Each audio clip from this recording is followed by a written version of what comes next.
Assalamualaikum warahmatullahi wabarakatuh. Selamat berjumpa lagi pada pelajaran teknik gambar produksi. Kali ini kita akan membahas materi tentang toleransi umum.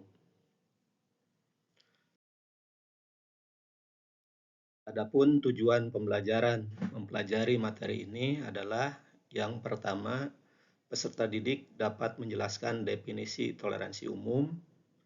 Yang kedua, peserta didik dapat membaca tabel toleransi umum. Dan yang ketiga, peserta didik dapat mencantumkan toleransi umum.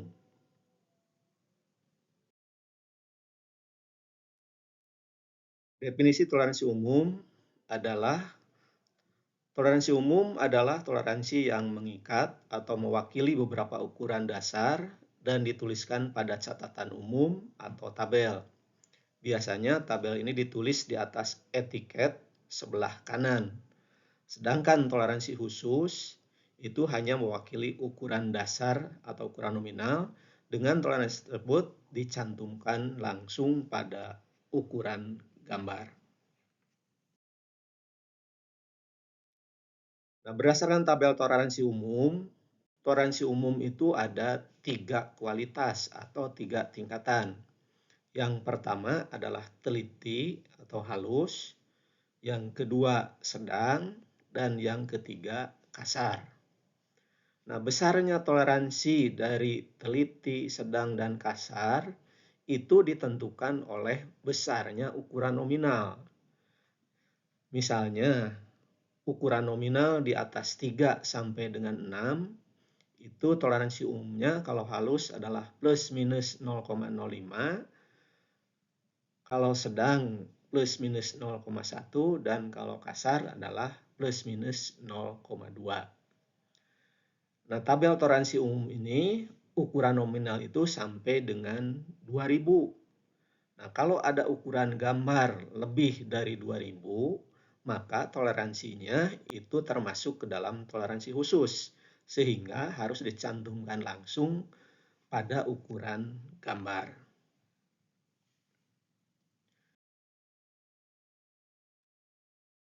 Contoh penulisan toleransi umum pada gambar, misalnya seperti yang tertulis pada gambar ini. Misalnya pada gambar ini diminta toleransi umumnya adalah sedang.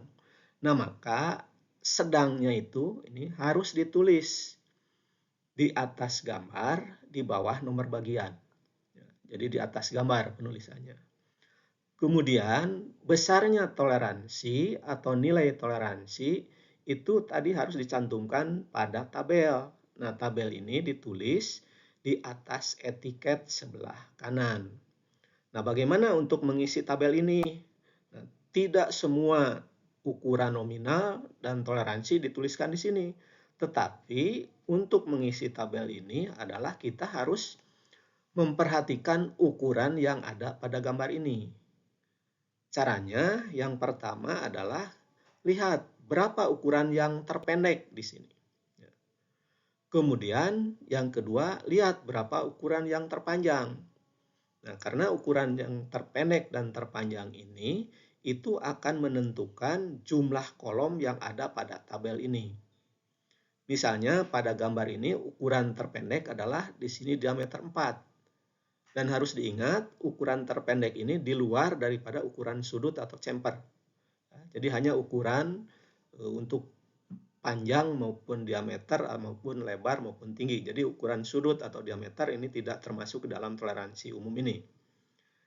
Nah, di sini misalnya ukuran yang terpendeknya adalah diameter 4. Nah, berdasarkan tabel toleransi umum tadi 4 itu berada pada ukuran dasar lebih dari 3 sampai 6. Nah, maka kolom pertama di sini ditulis lebih dari 3 sampai 6.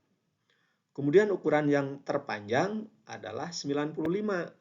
Nah, 95 ini pada tabel toleransi umum adalah lebih dari 30 sampai 120. Nah, di antara ukuran nominal lebih dari 3 sampai dengan 6 dan lebih dari 30 sampai 120 itu ada satu kolom, yaitu lebih dari 6 sampai dengan 30.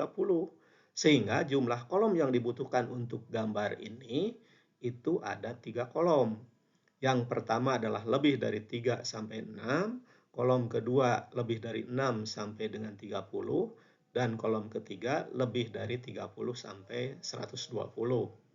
Kemudian setelah mengisi ukuran nominal ini, tuliskan toleransinya berapa sesuai yang diminta tadi. Kalau dimintanya ini sedang, maka tuliskan di sini besaran toleransi yang sedang.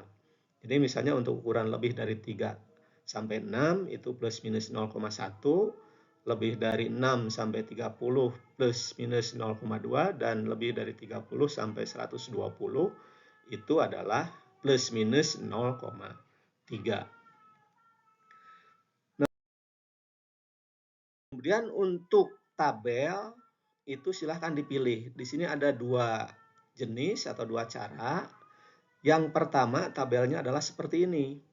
Jadi untuk ukuran nominalnya ini ditulis lambangnya. Misalnya lebih dari 6 sampai 30. Jadi lambang lebih darinya ditulis dengan lambang. Sedangkan yang kedua ini ditulis dengan kalimat. Jadi ukuran lebih darinya itu ditulis dengan kalimat.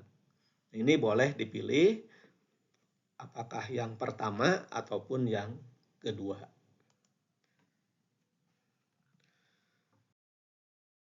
Demikian yang bisa saya sampaikan tentang toleransi umum. Jadi mudah-mudahan bisa dipahami dan bisa diimplementasikan pada pembuatan gambar kerja.